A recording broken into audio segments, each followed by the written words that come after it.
right, well, welcome back to the Nub Podcast. This is the Murse. This is Felton. And today we're going to talk about more nerdy stuff, believe it or not. And also a gourmet food review.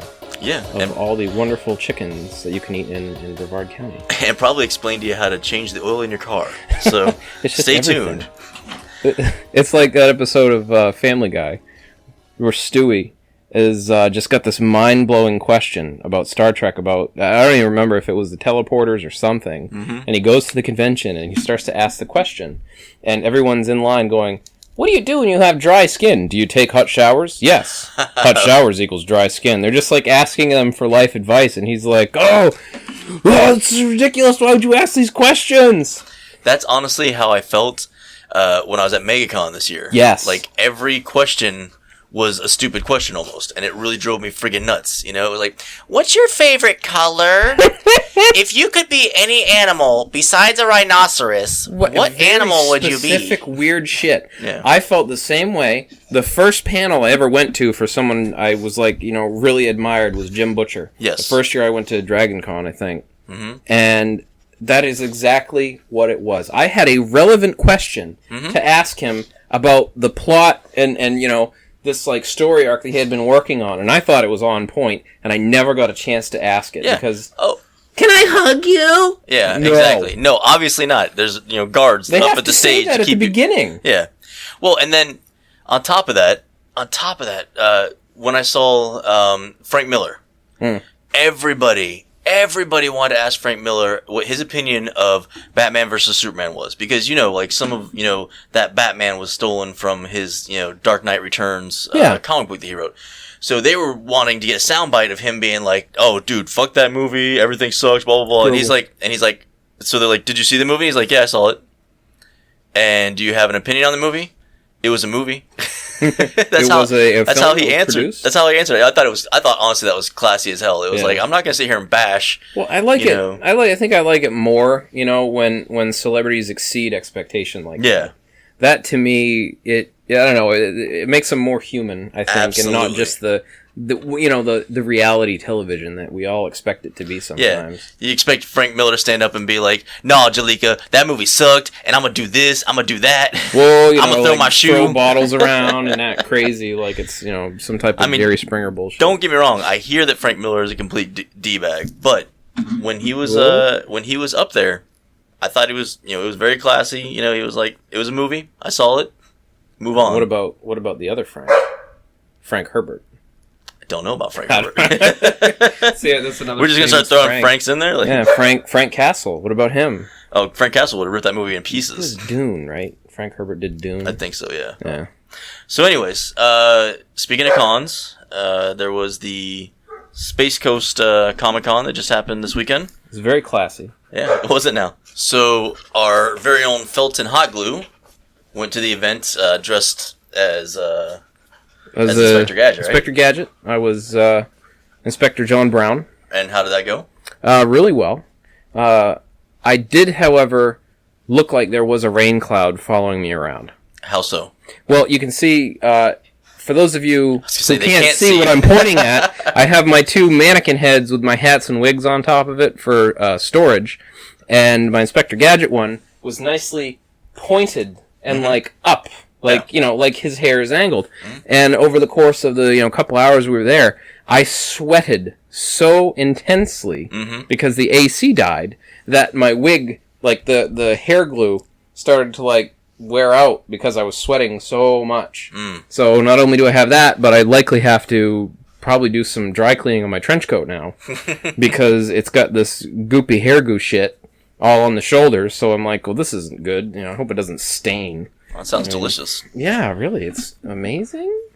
Fantastic, maybe? Yeah, I don't know. So, on top of the sweating and things like that, how was the actual event, though? Well, when we got there, first off, I didn't think, getting there, it's at the Tucker Lane up in Cocoa, at the Space Coast Convention Center. I've never been there before.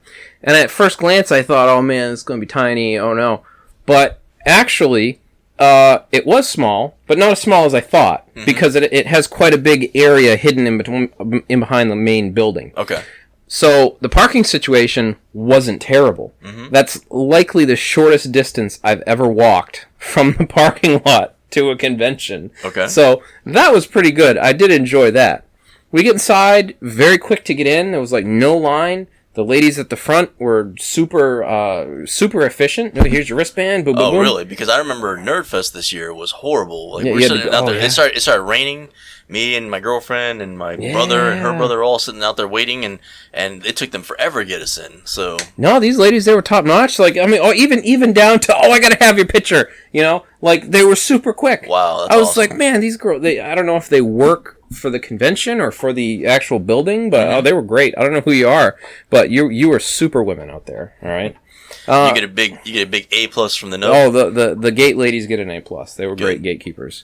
Get in. They've immediately got stuff in the foyer area for you to just kind of hang out and look. They had a cosplayer up in the front. They had the chalk girls.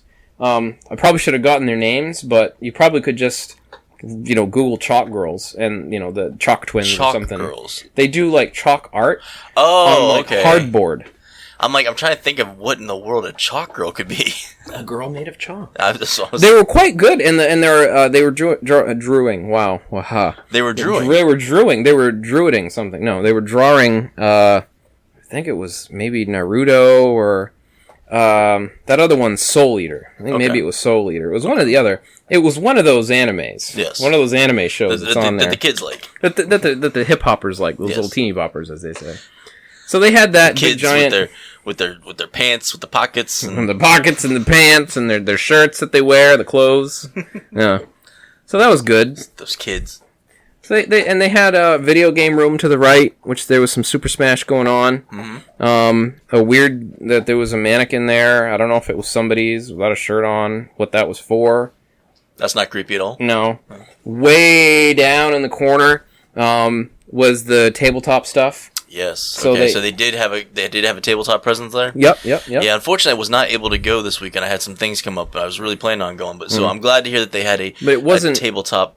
Big. It wasn't big, but so okay. It was there. It was represented, and they had stuff laid out that you could buy. And that's where I got one of these big play mats. It's a little bit bigger than this, and it's classic Ghostbusters cartoon. Oh, that's awesome. So I'll show it to you before you leave. Absolutely. But that's probably my favorite thing that I got. Matter of fact, I think it's the only thing that I got because I just saw there was a lot of good stuff, but nothing like screamed. You got to have this. Yeah. I mean, mainly that's why I like these things. It's just really stuff looking. Well, see, now that's what I don't like about some of these local cons. See, did you go to any panels or anything like that? Were there any panels available? Well, really? I mean, the actors that they had there. Yes. Okay. One was from World of Warcraft. Okay. Right, and the other, he was a voice actor.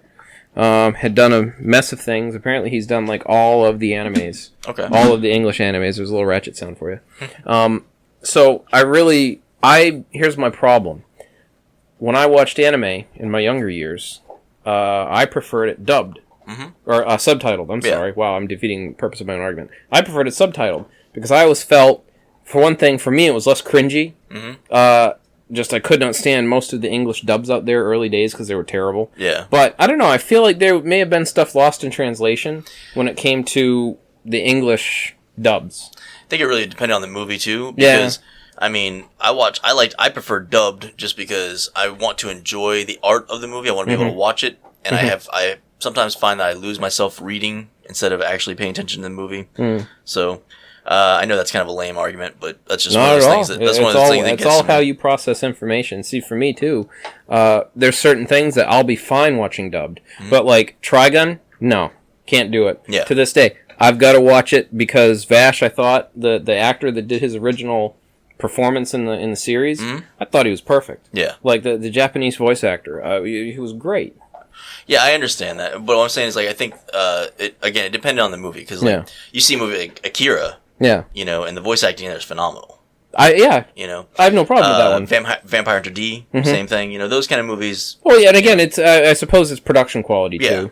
It depends on who they get. Here's a perfect one. El Hazard. You ever heard of that? Basically, one of these school animes. Kids get transported to another world with their gym teacher, where in this dimension or other world, they have superpowers. Okay. The gym teacher, Mr. Fujisawa, gets super strength, So everything he does, he'll say like, super something Fujisawa. And my favorite one was he'd always do the Hyper Fujisawa kick. That was Echo. And so he was kind of like a, Superman type of character. Yeah. But that the English voice actors they got for that actually gave a shit, I think, and did a good performance. They did very well. That's another one that I'll watch, with the dubs. Yeah. But, so they had a couple of voice actors and stuff like that. See, that's what I liked at the bigger cons. Yeah. That's what I like to do, because I'm not really big on going and looking at all the things for sale. Like, I'll look at them, I might buy a couple things here and there. But, mainly I usually pick up a lot of cards. I'll pick up people's cards, like, I'll look at their stuff online later and buy online or something like that. I do a lot of my shopping for nerd stuff online. I don't really care to go, unless I go to, like, a local store to get, like, my board games and stuff like that, because I do that. I support my local community for board games and for comic books and things like that. But, like, if I'm looking for, like, a little pin or something goofy, usually I'll go online and look at it. I'm not big on the shopping at the cons thing, but I do like to go to events that they have there. I like to go and participate in that kind of stuff. So they had a couple of those things there, though? Well, there were some panels, and there was a costume contest that I happened to miss out on. A couple of my friends, I don't know. I'll give them a shout out next time for winning it, but they basically sweeped, first, second, third. Oh, that's awesome. And my thing is, like, I was going to die of heat exhaustion and dehydration, so we had to peace out. I don't even think I made it until 3:30, and we got there at 1. Oh, wow. So I was completely dying. But your overall experience there, though, was my overall you would say experience, it was professional? It was professional. The staff was courteous.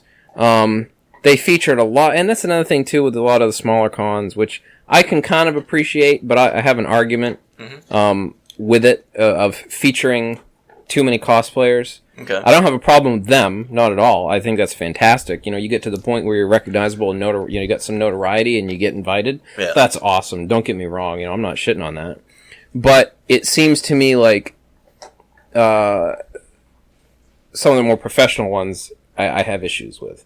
But I'll get into that. Was Cecil Grimes there? Yeah, he was there. I mean, he's a nice guy. He's nice enough, yeah. But yeah, overall, there were a lot of artists there. There was a comic. Matter of fact, I thought it was a kind of a cool concept. His superpower was he could control graphite, so he can use lead pencils. Yeah. He can manipulate pencils and stuff. And I'm like, well, that's a cool superpower. Yeah. And there were these this group all in the corner, and it's almost they had this whole all these black heroes and superheroes and stuff that they made.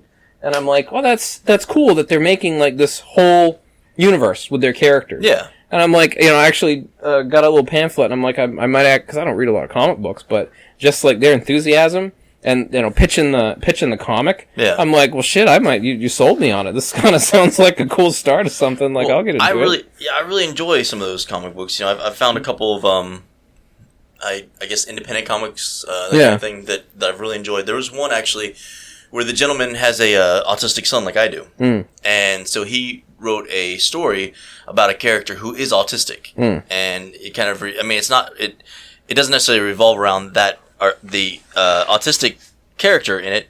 The actual main character is a female, but the gentleman the kid that has autism is male, obviously. But it's called Fallen Angel. And basically, this autistic guy has been trained to be an assassin, and so he's very mechanical about what he does and all that kind of stuff. It's a really interesting read. I really enjoyed it. I can't remember the name of the writer off the top of my head right now, but he was a really cool guy. I met him a couple times now. I've seen him at a couple cons, and yeah, it was just one of those things where somebody who has an autistic son reading a comic book where one of the main characters is autistic. It was just really interesting. I really enjoyed that, and you find a lot more of that kind of thing in an independent book where they can just kind of do what they want. You're able to make a connection, and that for me was that moment. I was talking to these people, goofy guy dressed as Inspector Gadget, and they're making the sale, and I'm so entertained by the story and what they're saying, and that's why I like these smaller conventions, is because you can stop and you can talk to the artist, you can talk to the comic book writer, and they'll sit there and they'll talk to you, try and sell their product, Yeah. Because they convince you to read it. You're going to go and, shit, this is great. Everybody needs to read this. Mm-hmm. And that's, I mean, personally, when I find something that I really like, for example, the Nerds United and Brevard podcast. I know. I tell everybody, man, about it. That is a great audio publication that's produced. But, you got stuff like that, people have that interaction. Mm-hmm. And that stays with you because you have that positive view of that person then. Yeah. And no, good. No, you had something. No, I was just gonna. I was done. That was it. Good. All right, so you had a good experience. This is the second time they've done this now. Yes, so I missed out the year before. I did too. At the port. Yeah. I did too. I don't even think I'd heard about it actually the first time, or maybe I just kept confusing it with Nerdfest. Oh, I heard about it. Oh. I was at work. Ah, I see. And to speak vaguely about it, I was with one of my coworkers, and we were driving around. Mm-hmm. And there was a guy in a SWAT outfit, and he's like, sees him, goes around the block, and goes, "Oh, that guy was all tacked out." He comes around the corner, goes back, and I saw, I kind of went, "What?" And I saw the umbrella logo, so I'm just sitting there, finger over my mouth, like just. And then he comes back around. Let's see how this goes out. Like, maybe we should call the police. So that was pretty funny. Nice. I enjoyed trolling him for that brief moment. Oh my goodness. Well, since we were talking about comic books, I guess it's a good time to segue just for a second into my little list of 3 comics to check out. If you're interested in reading comic books and you maybe want something more off the beaten path, as it were. This time, my 3 must-reads aren't that crazy. The first one is Preacher by Garth Ennis. Ooh. The show is fantastic. If you read the comic books, the comic book and the show are different, so you won't really ruin anything by reading the comic books if you watch the show.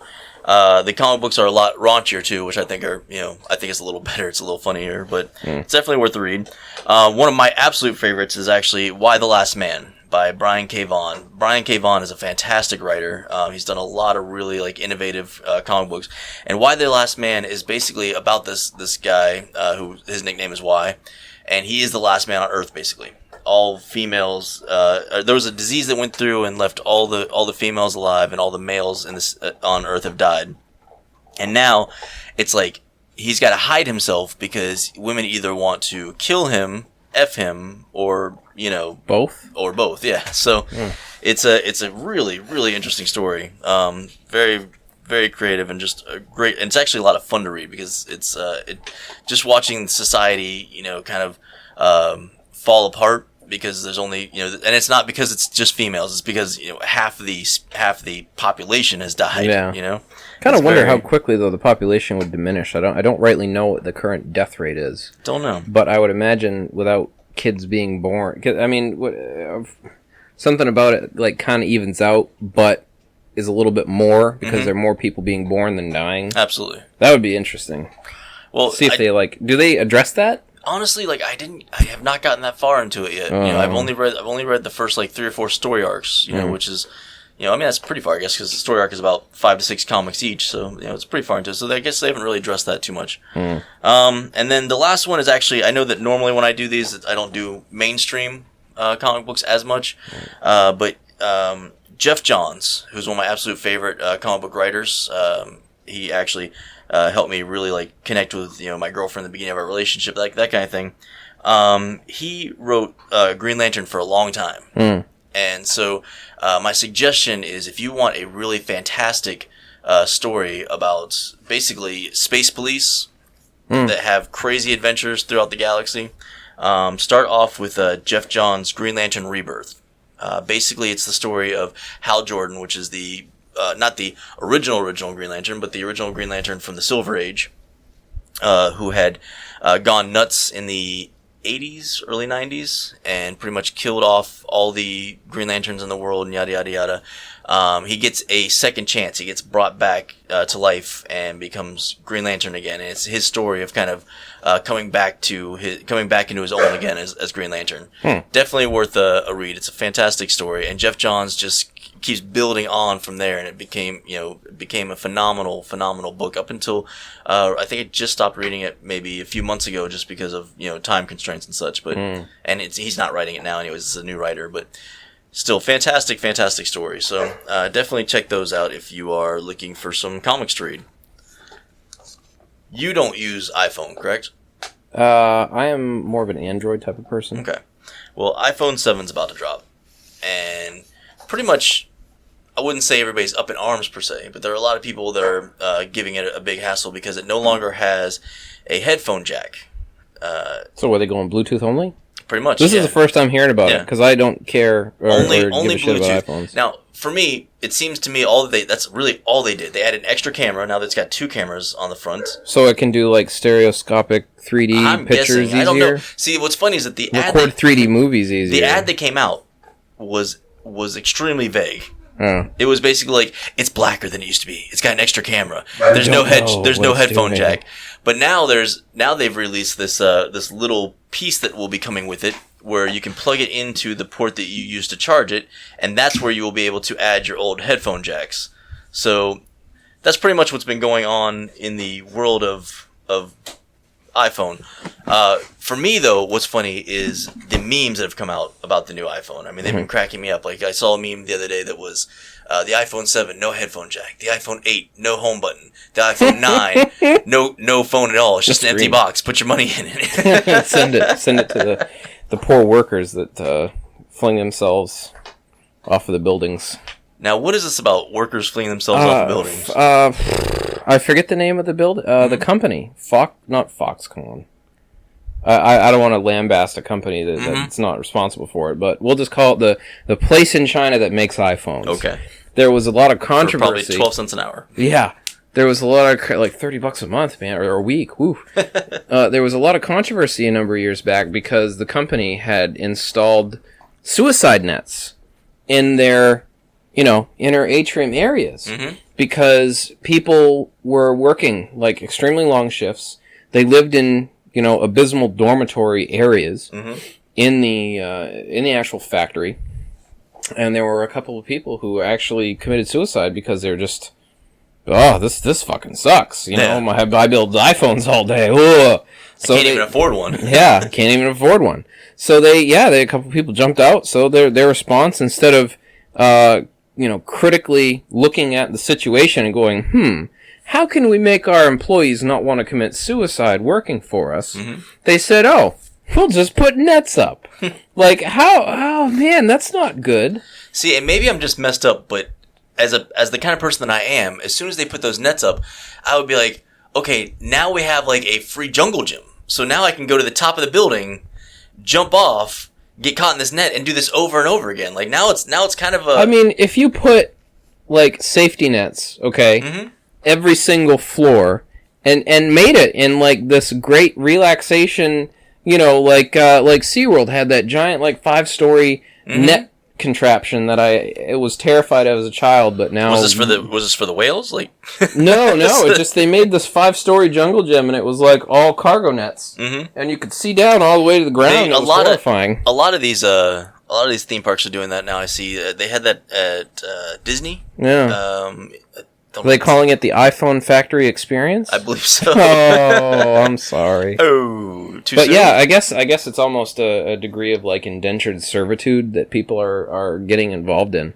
So yeah, but think about this, and maybe I'm wrong in this, but I mean that's really good job security. Like if you get down to it, like oh Jesus, indentured servitude. We don't have that here in America. Like people lose their jobs in a heartbeat. Like at least their job wants to keep them. Like they put these cargo nets up because they don't want them to die. They probably have fences up that are electrified so they can't get away. Like they want to keep you at the job. They're giving you a place to sleep. I'm sure they're feeding them probably like 2 square meals a day. On top of their completely empty, several square mile city blocks that they've put together. China's doing great right now. I'm telling you. Have you heard of that? Oh, China is blowing up. You can there are certain areas where you can go have tours in, and it's completely ghost town areas. People have invested in apartment housing, mall areas. Almost looks like certain areas in Mirror's Edge, where it's just like empty storefronts. Yeah, but that's because a lot of the wages in China are increasing substantially. Like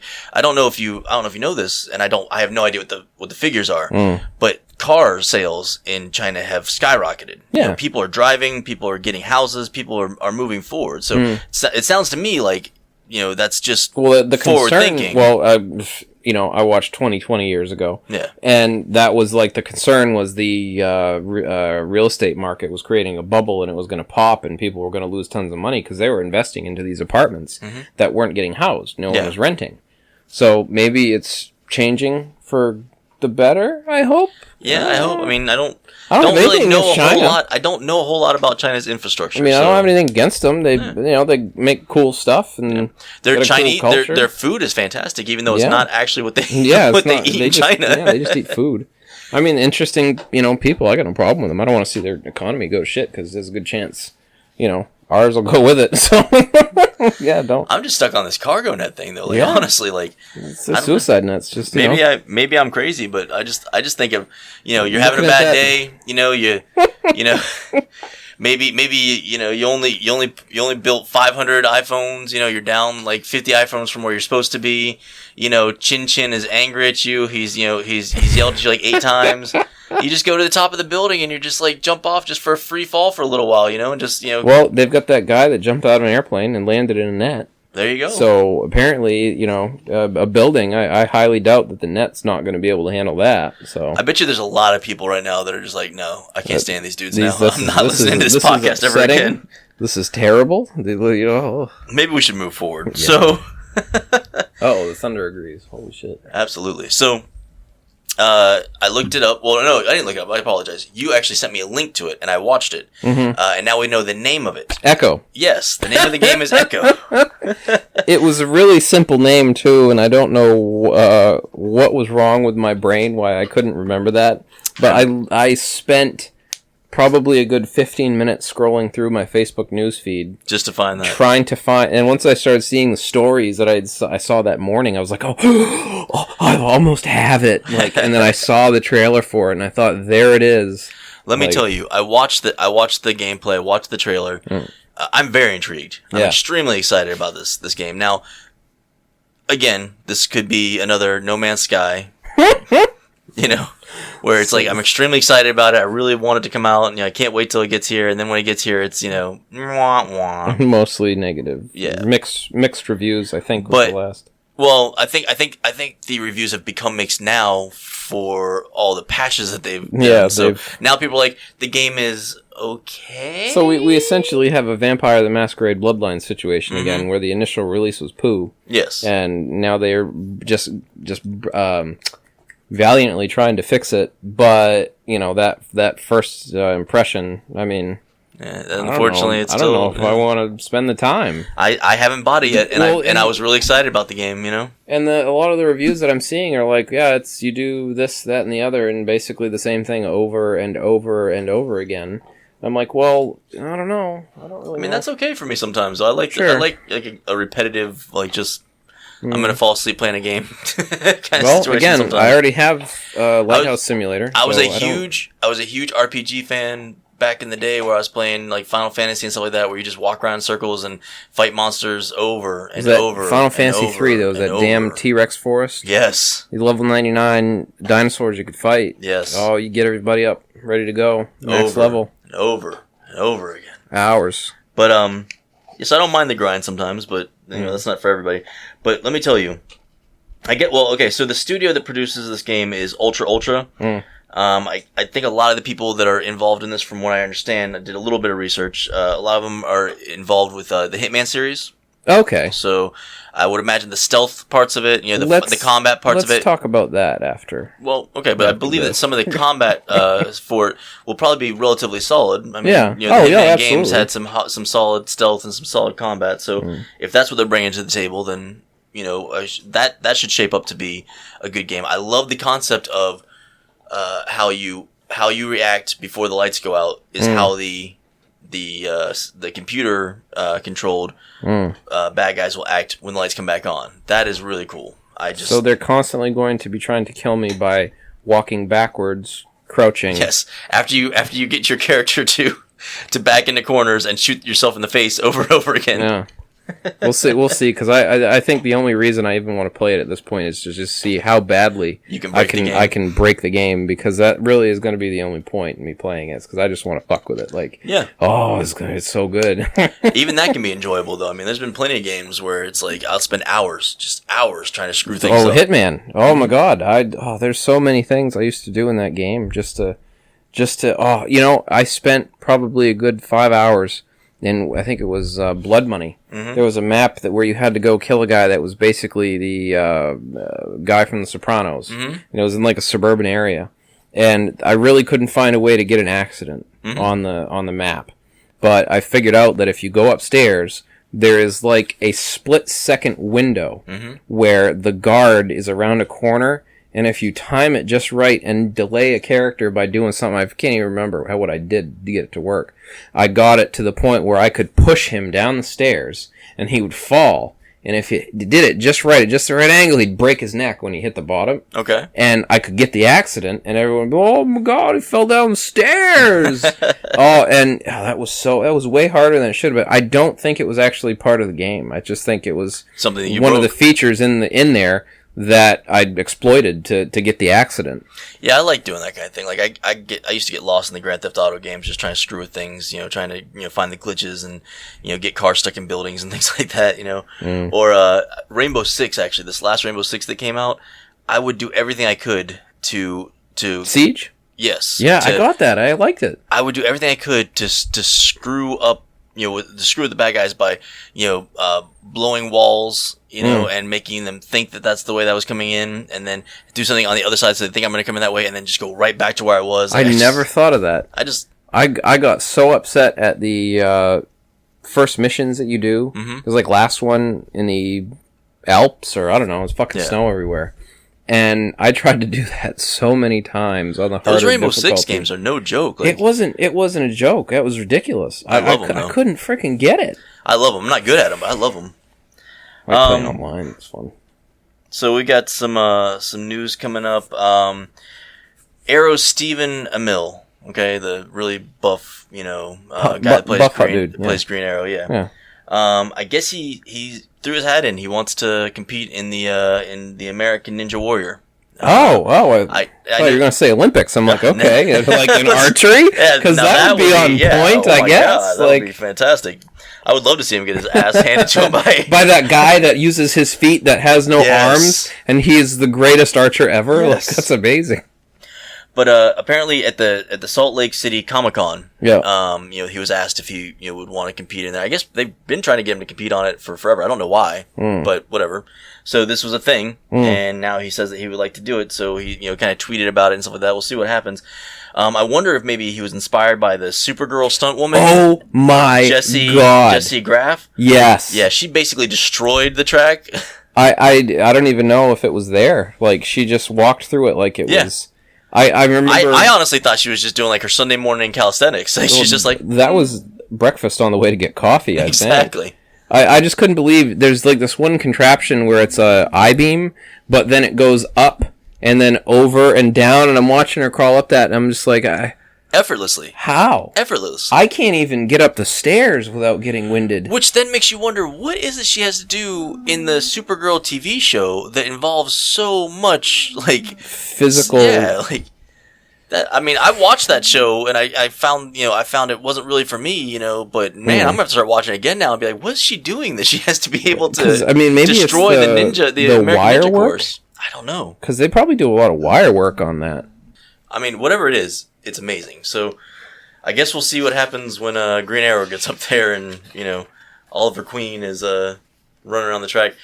Now, don't get me wrong, I've got nothing against the guy. I like the show. I like the first couple seasons, whatever the case may be is. But I kind of want to see him fall flat on his face the first time, like when they do the little jumping back and forth between the pads at the very beginning. I just kind of want to see him like, don't, splash. I'm not entirely sure he's going to be able to outdo her. I don't think so. Not at all. Yeah, she just looked top notch doing that. Absolutely, she was amazing.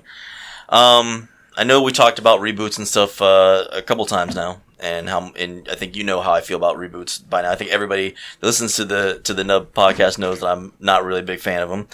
So bringing this up is kind of almost a stab in the heart because this is one of my favorite movies growing up. But The Crow is going to be rebooted now, and it's Jason Momoa is going to be the Crow, the giant gentleman from I guess recently now the Justice Aquaman's. Yeah, Aquaman's. Yeah, cameo as the Aquaman's, and of course Game of Thrones. Yep. Ivan Drago. Mm-hmm.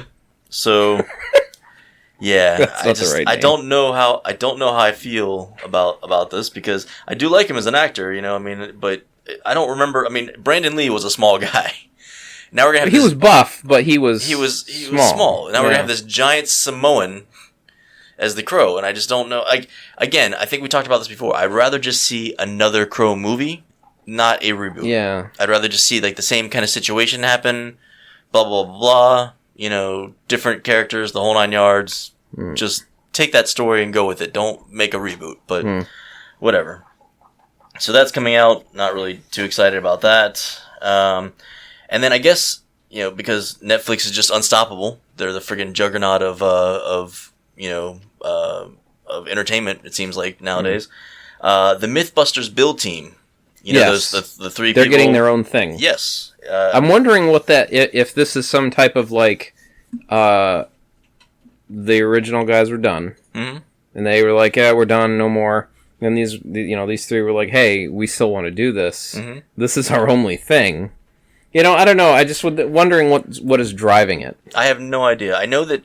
It's going to be called the White Rabbit Project. Yeah, that's a very strange name to me, but and it's gonna be very eclectic. Like they're going to do things like jailbreaks, superpower technology, heists, and then crazy weapons from World War II. Well, so they're focusing more on the engineering stuff that they would do. Yes, yeah. Yeah. So who is the Grant? Yeah, it's Grant Imahara. Yeah, I think his girlfriend is a very notable cosplayer model. Really? Is he with Yaya? No. Oh, okay. I was gonna say. Drew. Something Drew. I forget her name. Okay. But yeah, she does all these this artsy. I'm not calling it artsy fartsy to be rude. I'm just saying it's really artsy stuff. Yeah. I mean, it's great. I mean, she's the photographers, everything. It's art. Top notch, basically. It's top notch cosplay. Okay. But yeah, he's a cool guy. He's steeped in the geek world.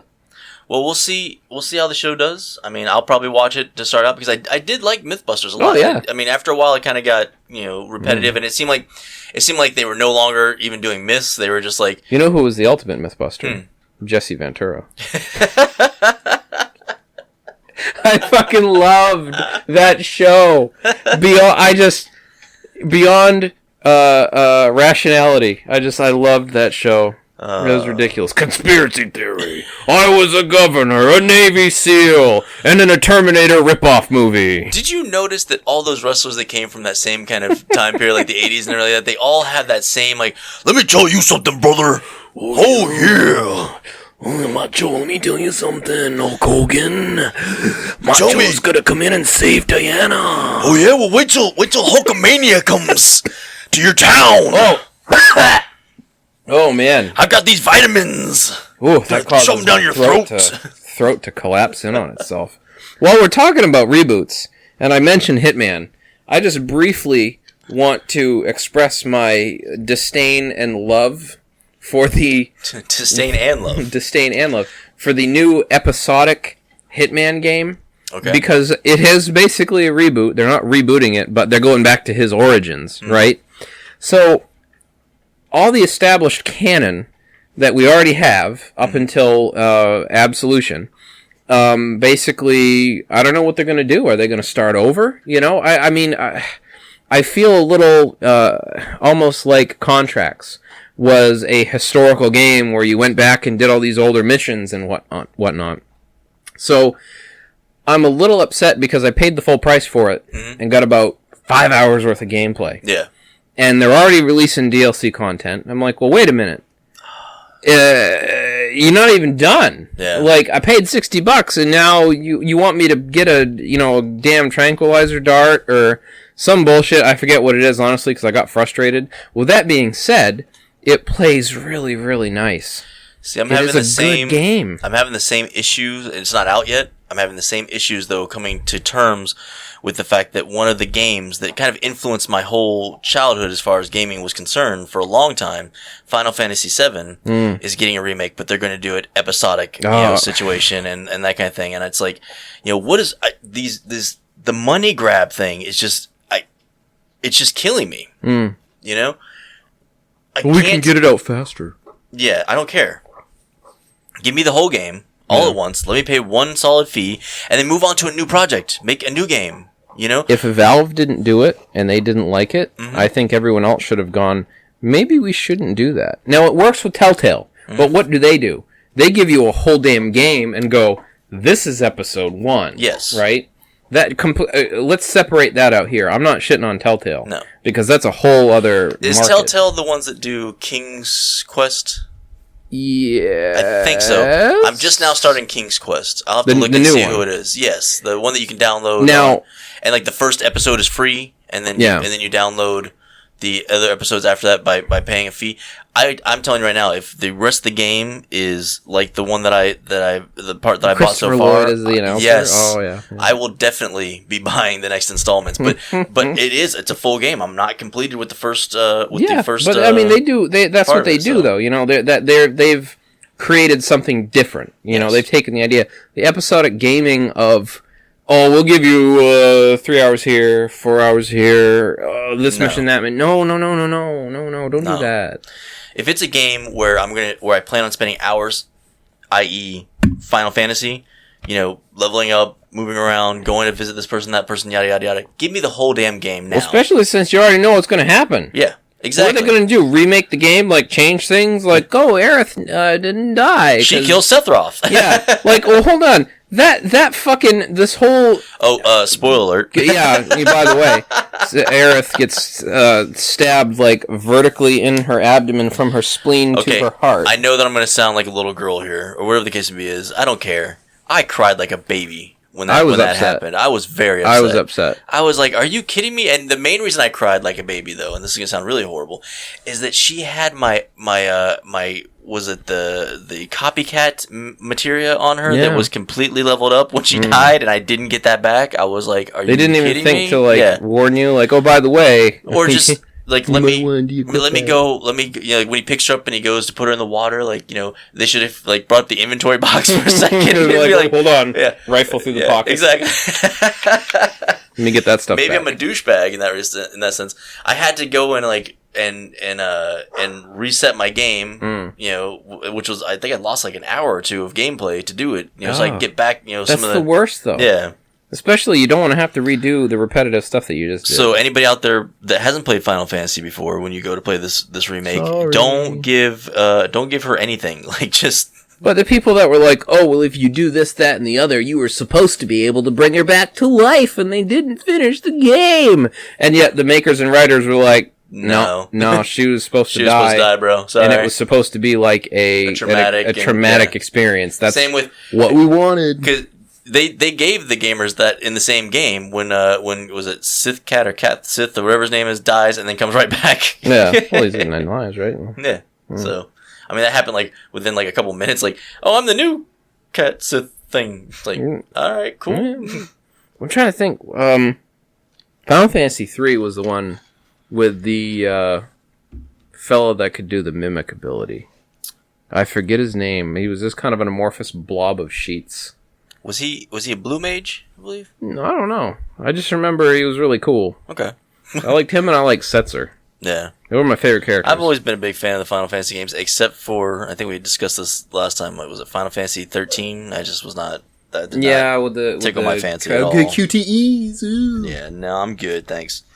Another thing that I'd like to talk about, mainly because I am a big supporter of supporting the local nerd community. Mm-hmm. That's the whole reason that I started the Nub. That's the whole concept behind it is to build a strong nerd community, including the nerd stores that are represented there. Mm-hmm.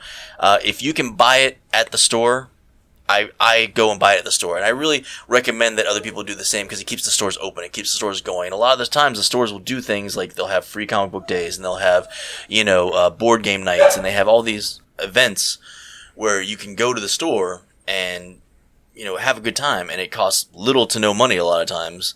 And they do these things, of course, obviously to get people into the store, so people hopefully buy things and interact and things like that. But I want to build a strong community where we support the nerd stores that support our hobbies and our habits. So,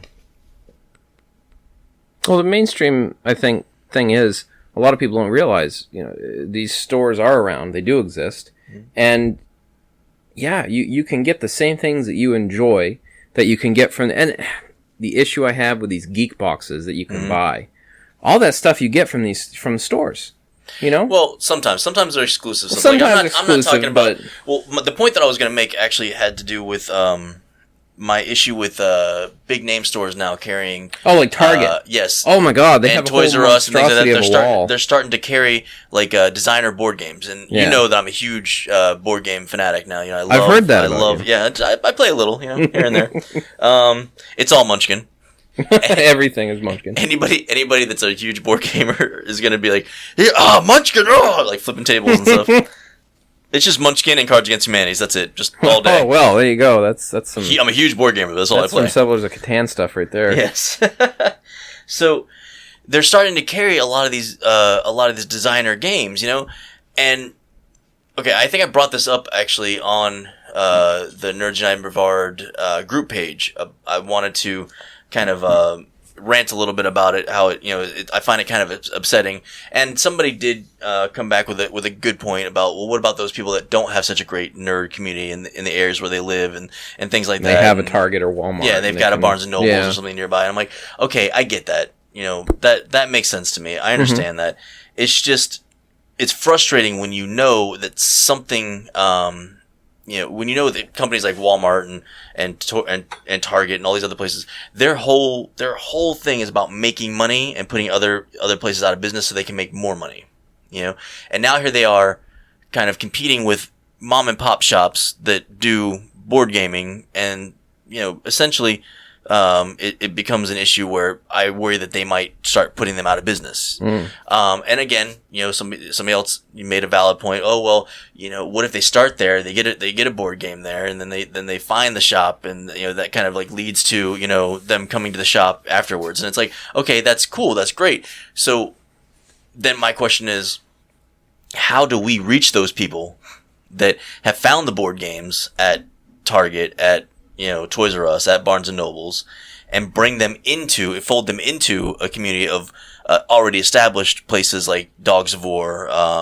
Get Your Fun On, all these places, Ready Set Game, where Ready Set Game, sorry, where they are doing game nights and things like that, where they have Magic tournaments and stuff like that. Like, how do we get to them and say, hey, it's cool that you started here. Now come to these smaller shops and and actually meet the community. I think there was one guy that does cosplay. I think he does like Bishop Cosplay is his name. Super cool guy. He does live streams and stuff, talks about, engages his fans and whatnot. But I was watching his live stream one day, and I think he may have been talking about this very issue. And for him and some people that he knew, it came down to accessibility. Yeah. I think he lived in an area where it was kind of that situation, or this was my takeaway from it. The actual, like, really good comic book store was like 20 miles away, or it was like some distance away. Yeah. So the people that he knew, some people just didn't have the money for gas to be able to get out that way because they're trying to work full-time job. Living in the city is hella expensive, And, I'm like, yeah, that makes sense. I can understand it. So, I can see that point. I do, and I know that we're spoiled here in Brevard. Yeah. If you don't know that we're spoiled here in Brevard, you really need to get out. You need to look around, because when it comes to nerddom here in Brevard, we are just. We've got so many great stores in a very short, distance from anywhere in Brevard. There's Famous Faces and Funnies, there's Get Your Fun On, there's Dogs of War, there's Ready Set Game, there's The Infinite Mushroom, there's Vieira Comics, there's Islander Comics. There's just so many. There's a plethora of nerd stores that are available to us where we can go and kind of get our fix of whatever it is that we're looking for. That sometimes I forget that there are rural areas. There are places where it's not easy to get the same access. Especially like if you're living in like Bithlo or something. Yeah. Maybe there's Bithlo comics. I don't know. I don't want to crap on. Yeah, Bithlo. exactly. Like, but somebody in Bithlo, wait a minute, hold on. Wait a minute, I get my Iron Man comics all the time. Yeah. You think just because we got a racetrack don't mean we read Why comics? Why are you making fun of my accent? I don't know if they talk like that in Bithlo. I suppose we'll get hate now. Man, we just lost anybody that would have been listening to Bithlo. Thanks a lot. Good job, Felton. My cousin lives in Bithlo. I'm done with you. But, yeah, I don't know. I mean, I guess it's a good and a bad thing. Hopefully those people that find the games there will also find other stores that, you know... Well, you got like Hobbytown, too. Yeah, Hobbytown has board games. Not as much though. No? Not as much as they used to, at least. They're not as big. They kind of inexplicably had airsoft guns, and I didn't really know. Like, cool. Hobbytown for a while had a lot of D&D stuff, and now it's all pretty much gone. Well, I think the remote drone RC thing has just taken over. Yeah, especially with this younger crowd. Like I see a lot of them doing like with the gifted kids, you know, like they're doing like robotics and all this stuff now. Well, plus you get those drones. You can put a camera on it. You know, you have your 1980s panty party, but with a drone instead of like a ladder and your friends. The great shots from up high with your parties. You know, your jock parties when you're trying to watch the girls sleep over. You know, in the college dorms and stuff. Or the girls' summer camp from the boys' end of the boys' end of the lake. You know, but not Crystal Lake, of course, because you're trying not to get killed, so you have to stay a virgin and you have to stay pure, otherwise you'll get hacked to pieces. So what? Jason? No. Oh, is it Jason? They're making a new game. Yes. That game is getting some heat. Which brings me to my next point. Mm-hmm. Did you play Dead by Daylight? I did not. My friend, actually one of the friends we ran into, is like, oh. Dead by Daylight. You got to try it. I play it all the time. Get on there. We'll play. So they basically, we had the hardest time getting in together because the way its queue system doesn't work off of Steam, so it's kind of broken right now. I think. So I get in a game, and I'm a survivor, and you're in a third person view as a kid or teenager or whatever the hell you are. So you can kind of get a little bit bigger perception of what's around you. Maps, I believe, are randomly generated, so you never know where anything is. You got to find it, and the whole point is to turn these generators on to get this door to open up so you can escape. Well, meanwhile, you got this banshee thing, a redneck with a chainsaw, a guy that's got a splitting maul, which he has a chainsaw. Yeah, this sounds kind of like the concept behind Cabin in the Woods. Did you see probably. That movie's fantastic. So you try to escape. That movie has the best FU ending in a movie. I didn't see it. You need to see this. It is a fan. Let me just stop for 1 second. Cabin in the Woods. It starts off as a cheesy, crappy horror flick. Like with you got the jock, you got the stoner, Doesn't you got the Facebook in it. What's his name?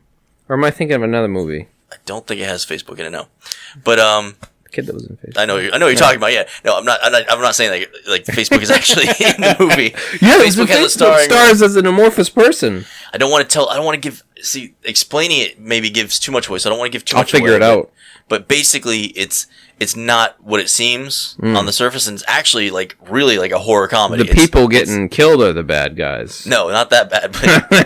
But honestly, Tim and Eric versus the Evil or something like that, where Tucker and Dale. Yeah, Dale and Tucker. They end up being killing the people accidentally or some bullshit. I never saw that, but I always wanted to. I'm sorry. So back to your point.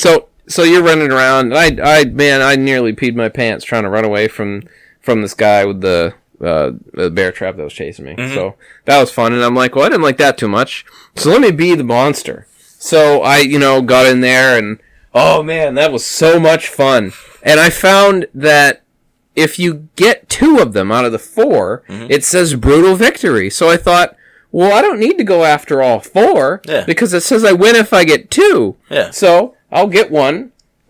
Hack them up. They're crawling on the ground. Yeah. I'll walk around them for a second. Just do horrible things. I'll pick them up, carry them to a meat hook, stick them on there, and then I'll wait. And then somebody always comes by. Mm-hmm. So you get them, you charge at them with the chainsaw, get them, and you're standing there. The meat hook eventually does its weird ritual sacrifice thing, and that person disappears.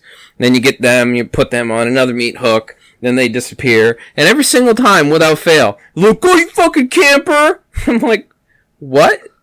this isn't CS. Yeah. I'm a monster. Like, of course I'm going to do that. Like, I'm not just going to try to get all of you like the dumb monster does in the movie, and then they lose because they get killed. Like, that's stupid. Plus, you're the idiot that came running towards the chainsaw sound. Yeah, I'll sit there and I loved it doing like the intimidation. Like, I'll get there and I'll just be chasing him for a minute. Run, run, run.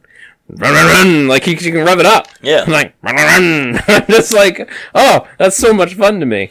Sounds like a good Halloween game. Sounds like yeah. So I'm waiting on that, and I think the Jason game is going to be. It looks Jason game really is getting graphic. It's getting so much flack because of how graphic it is. Yeah, and it's actually kids too, right? Yeah, like it's actually teenagers. It's like the first game where teenagers are getting actually disemboweled. And I'm like, that's kind of keeping true to the theme. I don't understand. I wonder if they got in touch with Killing Floor to use their globular intestine physics. Stan, can you? We need more intestine physics here. Let's go ahead and do that.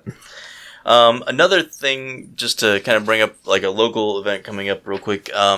Next month in October, right? October, yes. Yeah. Will be the Haunted History Tour.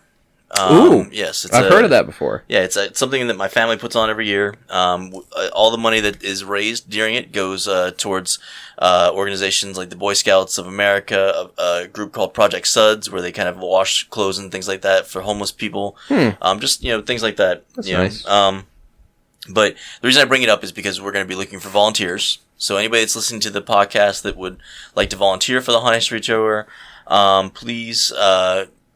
I guess message me on Facebook, on the Facebook page, the Nerds United in Brevard Facebook page, or I guess you could leave a comment below here and tell me that you're interested, and we will contact you. This is something that I've always I always like to talk to people about, and it comes up when I meet another nerd that is in a relationship with another nerd. Your girlfriend is nerdy, correct? Yes. Okay. Dating a nerd. Mm-hmm. First off, it used to be finding a nerd to date was difficult. Extremely difficult. Well, I mean, the environment, I think, over the years has largely been, what's the word where you keep people away? Segregated? Yeah, I guess that's fine. It's typically been gender segregated. There really hasn't been a lot that females have been able to like, and I keep seeing that come up and up and up and up and up again. Well, the term like nerd or nerd culture or geek or any of that kind of stuff typically been male. Well, and it was also a bad thing. Yeah. If you were called a nerd, it was like, oh, you nerd. Well, a nerd guy and a nerd girl are two different things, too. Think about the engendering of that. A nerd girl likes doing her math homework, while a nerd guy likes Star Trek. So there's also that, too. There's a lot of that kind of stuff that was going on back in the day, but now, it's become, like nerd culture is... basically pop culture now. Yeah. Everything in pop culture almost has some kind of, I would say, tinge of nerd culture. Even, I would go so far as to say, like, hip-hop style, like the way that some people were dressing for a while with the skinny jeans where they were, they were really skinny and tight and things like that, was very, like, reminiscent to me, at least, of, like, 80s, like the stereotypical nerds, like Revenge of the Nerds kind of outfits and stuff like that, because they used to do the suspenders with it and stuff too, and they'd have, like, the button-down shirt and stuff. It was very, bright colors and such. Now I actually wear suspenders because my back hurts, and I don't like wearing a belt, and I'm fat, and I got lower back issues, and I go to the chiropractor, So dating another nerd, now is a lot more, prevalent, as it were. Yeah. But I still find, like, it seems because it's become, a little bit of a fashion kind of thing in some ways. I do find, as a guy, at least, when I date and I meet women that tell me that they're nerdy, quote unquote, I do find that sometimes it's not the case, What are they? What's their nerd cred? Because that's exactly it. It's like that comes up a lot now. It's like, oh well, I've watched the Star Wars movies. It's like cool, or like I like Doctor Who. It's like okay. What else? I play games on my phone. It's like cool. See, there's the two schools of thought there, though, because I've seen the argument of, well, it doesn't matter what games, what shows, what nerdiness, whatever. You've got somebody who enjoys that, and it comes down to the idea of the filthy casual versus the elite gamer. I mean, what, where's the line in the sand? Do we want to segregate that population of people who potentially could, be in the market and participate if I think the market would allow? Because let's face it, a lot of these games and a lot of these activities are sometimes cost prohibitive.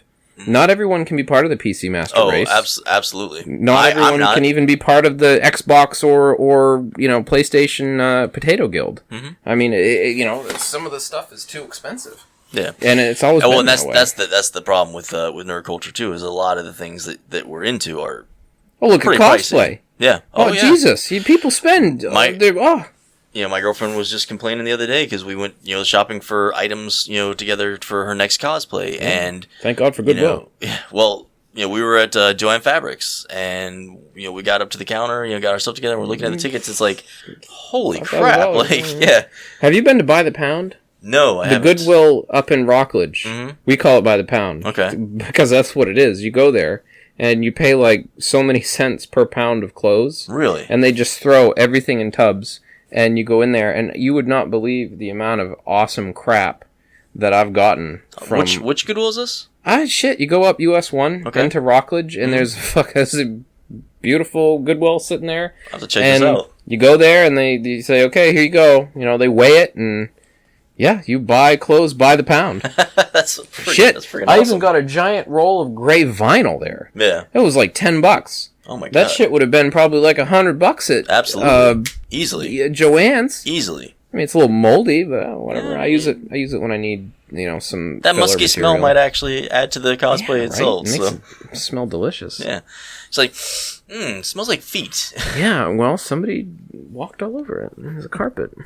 But, so I see what you're saying, and I definitely agree to an extent, because everybody's got their own, nerdiness, their own thing like that. It's just it's difficult, when you want to actually date somebody who's into nerd culture, has the same passion of something. Has the same passion about it that you do, and you meet a lot of people that say that they're passionate about it, but really they've just kind of tipped their toe in the water. Now, what is kind of cool about that though is that my girlfriend was very passionate in certain areas, and I was very passionate in certain areas. So when we came together, we shared those passions, and now I'm more passionate about some things that I wasn't before, and vice versa. So we've shared our passions and made it even cooler for both of us.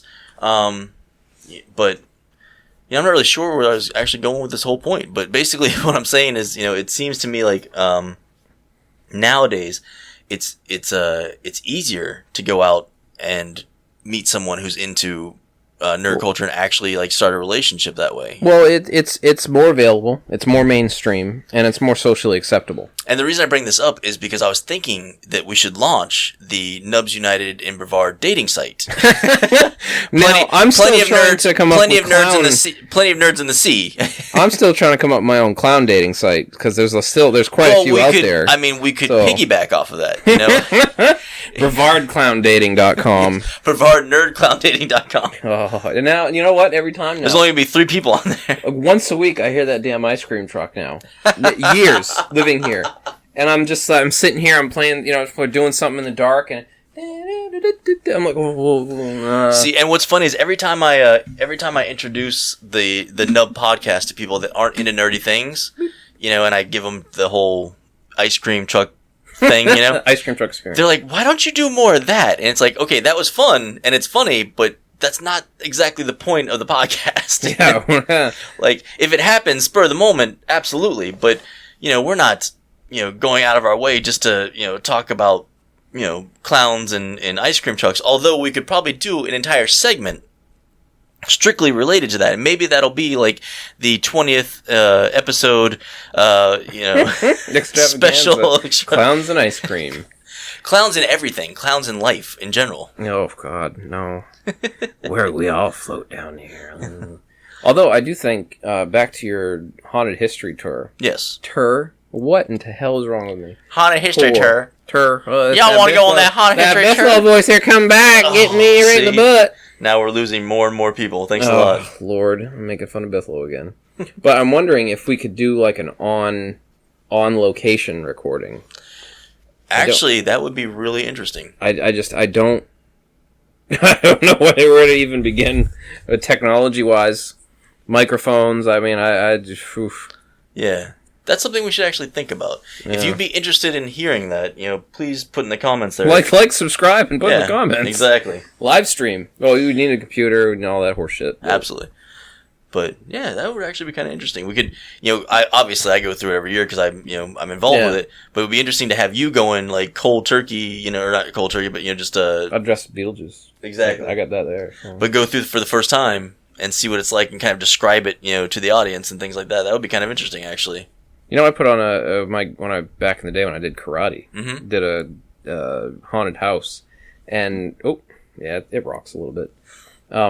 I made a little one of those doctor tables, and I mean my first time doing it, I made this grotesque looking corpse, and dumped fake blood all over it. It was just pantyhose with foam and fake blood on it, but that looked really gross. And my friend had his face stuffed up in the middle. Yeah. So it just looked like he was, laying there, guts open.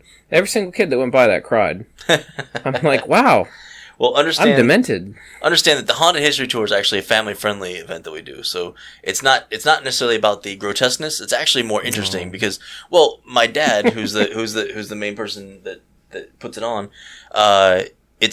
he's really into engineering kind of stuff. Yeah. So it's mainly a lot of animatronics. Yeah. A lot of we have things that kind of jump out of things. There's a Frankenstein's lab there where there's electricity that that strikes and that it wakes the Frankenstein up, his heart starts beating and things like that. We've got a skeleton that crawls across the ground. That kind of stuff. So it's a lot more like animatronics with some scaring and some the old school actors and stuff. Or the old school Frankenstein, not the new pale, not the Daniel Radcliffe. Yeah, Daniel Radcliffe Stein. No, gross shoulder tumor Stein. No. That was disgusting. That was fantastic. I almost gagged. I was having issues with that. I'm weird. I like to watch those videos where they do that stuff. She's in there all the time. I swear to God. Just watching that over and over again? No, to be a veterinarian. Oh, okay. She watches all these vet videos, and I'm like, why aren't you being a vet? You like that stuff. What? I don't know. All right. So I hope you guys enjoyed this podcast. If you are enjoying the podcast, please... please subscribe, please tell your friends. We enjoy doing this and we'd like to keep doing this and we'd like to kind of grow it and get feedback and hear what you want us to talk about, hear what you don't like us talking about. I'm sure that Biffalo has a lot to say, so please put in the comments is Biffalo in Brevard? No. Oh, well then I don't care about Biffalo. Yeah, I'm just kidding. They don't count. I really don't care. But we got some upcoming events. First off, looks like September 17th for both Famous Faces and Funnies and VR Comics. They're doing Batman Day. Famous Faces and Funnies, it's going to be from 11 a.m. to 9 p.m. And then VR Comics is going to be 11 a.m. to 7 p.m. There's going to be a bunch of sales. I think I talked about this in one of the podcasts before. So check them out on Facebook. See what's going on there. But there's going to be tons of sales that are going to be worth getting involved with. Dogs of War is having a Pokemon League Day, September 24th at 11 a.m. So if you're getting tired of just Pokemon Go, you want to get back to the old card game, go hit them up.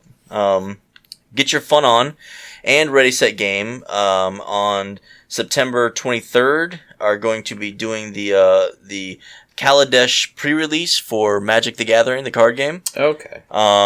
This is basically, it's just another launch of the next set of Magic the Gathering cards and stuff that are coming out. I guess at Ready Set Game they're doing it September 25th. I'm sorry, let me go back. They're doing theirs September 24th, starting at midnight. And then Get Your Fun On is doing it September 23rd at 11:55 p.m. until September 25th, 10:55 p.m. So hit those places up if you're a big Magic the Gathering player. You probably already know that this is coming, but maybe some of the people listening play Magic the Gathering and don't actually get out to play. So that'll be something interesting. And lastly, an upcoming event. The rumors that Sombra will be maybe released September 23rd, or that at least some big information about that might come out on September 23rd, being that she will be the 23rd character for Overwatch. There was a bit of controversy that's going around about that right now. So I'm hopeful, but I mean, Blizzard, they could just go the other way with it. They could just say, haha, screw you. I don't think they would. I don't think they would screw you, but there's going to be something. I think originally they thought season 2 start, boom, we're going to have Sombra. Yeah, did not happen. Mm-hmm. I've also heard that Athena. Was it you telling me about Athena? I was telling you about Athena. You were the one that was telling me about Athena. Mm-hmm. Okay, so Athena's going to be in there. Mm-hmm. So I don't know. I'm just curious to see what they're going to do. I heard they're going to.